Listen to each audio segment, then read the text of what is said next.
Advertisements. Hello दोस्तों, मेरा नाम सुधीर है और आज मैं अपनी जिंदगी की रुलाने वाली लव स्टोरी बताने जा रहा हूँ। जीवन में जो आप सोचते हो कभी कभी उसका ठीक उल्टा ही आपके साथ हो जाता है। मेरे साथ भी कुछ ऐसा ही हुआ। वो हमारा स्कूल का दिन था जब मैं एक श्रुति नाम की लड़की को पसंद करता था। उस समय मैं 10th क्लास में था, श्रुति भी 10th क्लास में ही थी। हम दोनों एक दूसरे को पसंद करते थे। उस समय मैंने अपनी दिल की बात उसे बताई और उसने मेरे प्यार को एक्सेप्ट कर लिया। हम दोनों एक ही बस में स्कूल जाया करते थे। बस में अक्सर मैं उसकी बगल वाली सीट पे बैठ जाया करता था और वो पल मानो मेरे जिंदगी के सबसे खूबसूरत पल थे। क्लास में लगभग सभी को हमारे प्यार के बारे में पता था। मेरे दोस्त हमेशा श्रुति का नाम लेकर मुझे चिढ़ाया करते थे। श्रुति और मैं लंच के समय साथ में खाना खाते थे और खाते हुए अपने फ्यूचर की बातें किया करते थे। रात के वक्त हम दोनों एक दूसरे से ढेर सारी बातें करते। हम दोनों अपने अपने सपने एक दूसरे को बताते और न जाने बात करते करते कब हमें नींद आ जाती और हम सो जाते थे। कभी अगर मेरे घर में कोई रिश्तेदार आ जाता तो रात को मैं छत पे जाकर बातें करता। यहाँ तक कि मैं ठंड के मौसम में भी छत पे जाकर श्रुति से बातें करता। हम दोनों ने साथ में न जाने क्या क्या सपने देखे थे, शादी, बच्चे और यहाँ तक कि हमने बच्चों के नाम भी सोच रखे थे। स्कूल तक तो हम दोनों की प्यार की गाड़ी काफी अच्छी चल रही थी, लेकिन जैसे ही हम कॉलेज में गए तो धीरे धीरे सब कुछ बदलने लगा। कॉलेज में आने के बाद श्रुति अब पहले जैसी नहीं रही। वो मुझे अब इग्नोर करने लगी। अब न वो पहले जैसी बातें करती और न वो मेरी तरफ देखती। मैं सोचने लगा ये श्रुति को क्या होता जा रहा है, वो मेरे साथ ऐसा क्यों कर रही है। एक दिन श्रुति के एक फ्रेंड से मैंने पूछा, देखो ना श्रुति अब मुझसे पहले जैसी बातें नहीं करती, वो अब मुझे इग्नोर करने लगी है। उसकी फ्रेंड ने मुझे बताया कि श्रुति को मैंने कॉलेज में अभय नाम के लड़के से अक्सर बातें करते हुए देखती हूँ। शायद मुझे लगता है श्रुति उसे पसंद करती है। उसकी फ्रेंड की बातों को सुनकर मेरी दिल की धड़कनें बढ़ने लगी।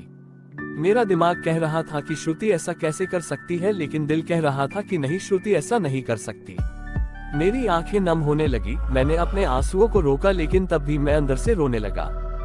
घर जाकर मैंने श्रुति का फेसबुक अकाउंट और इंस्टाग्राम अकाउंट चेक किया। मैंने देखा कि श्रुति ने अभय को फॉलो किया हुआ है और उसके फोटो पे लाइक और दिल वाले इमोजी का कमेंट भी था। मैंने तुरंत श्रुति को कॉल किया, लेकिन उसने मेरे कॉल का जवाब नहीं दिया। अगले दिन जब मैं कॉलेज गया तो श्रुति से मैंने पूछा, क्या तुम अभय को पसंद करती हो? श्रुति, ये तुम क्या बोल रहे हो?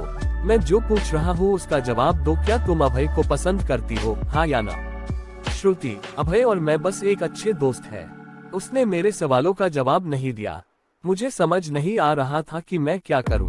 मैं अब काफी चिड़चिड़ा हो गया था और छोटी छोटी बातों पे नाराज हो जाया करता था।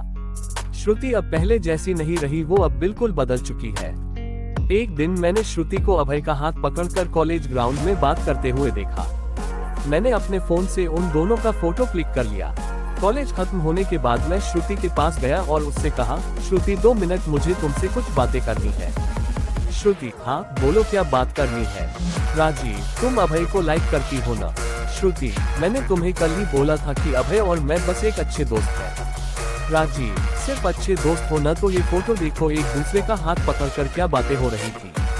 श्रुति गुस्से से मेरी तरफ देखी और बोली, हाँ मैं उससे लाइक करती हूँ, तुम्हें उससे क्या प्रॉब्लम है? राजीव, श्रुति हम दोनों स्कूल से एक दूसरे से प्यार करते हैं, तो फिर ये बीच में अभय कहाँ से आ गया? श्रुति, स्कूल लाइफ वो हमारा बचपना था, बस वो प्यार नहीं था और हम सिर्फ एक अच्छे दोस्त हैं। मैं अब जा रही हूँ, बाय। हम बस अच्छे दोस्त हैं, ये बोलकर वो बड़ी आसानी से चली गई। मेरे और मेरे फीलिंग्स के बारे में उसने एक पल भी नहीं सोचा। मैंने तो उससे सच्चा प्यार किया था। उस रात मेरे आंखों में आंसू और नजरों के सामने वो पुरानी यादें साफ दिखाई दे रहा था। उसकी पुरानी फोटो को देखकर मैं बस रोता रहा। मुझे कुछ भी खाने पीने का मन नहीं कर रहा था। मेरी भूख प्यास सब मर चुकी थी। मैं बीमार पड़ गया, मेरी तबीयत पूरी तरह खराब हो गई। मैं कई दिनों तक कॉलेज भी नहीं गया। रात को जब भी उसे ऑनलाइन देखता तो मुझे बहुत तकलीफ होती। जब मैं उसे मैसेज करता तो वो मेरे मैसेज का जवाब नहीं देती। मैं बस ये चाहता था कि वो मुझसे बात करे, लेकिन वो मुझे अब भूल गई थी। श्रुति मेरा पहला प्यार था। वो कहते हैं कि पहले प्यार को आप भूला नहीं पाते हो। मैं भी उसकी यादों को नहीं भुला पाया। आज भी जब मैं अपने स्कूल के रास्ते से गुजरता हूँ तो वो पुरानी यादें फिर से ताज़ा होने लगती है। अब कॉलेज में दोस्तों से मुस्कुराते हुए मिलता हूँ, लेकिन अंदर से आज भी दुखी हूँ। अब ये दुख कब कम होगा मुझे नहीं पता। जीवन में जैसा हम सोचते हैं वैसा नहीं होता। आप सच्चे हो इसका ये मतलब नहीं कि सामने वाला भी सच्चा हो। वक्त के साथ इंसान भी बदल जाते हैं। दोस्तों, यह थी मेरी जिंदगी की रुलाने वाली लव स्टोरी। अगर आपको ये लव स्टोरी अच्छी लगी हो तो इस लव स्टोरी को अपने दोस्तों को जरूर शेयर करें और आप हमें कमेंट करके बता सकते हैं कि आपको ये स्टोरी कैसी लगी। अपना बहुमूल्य समय देने के लिए धन्यवाद।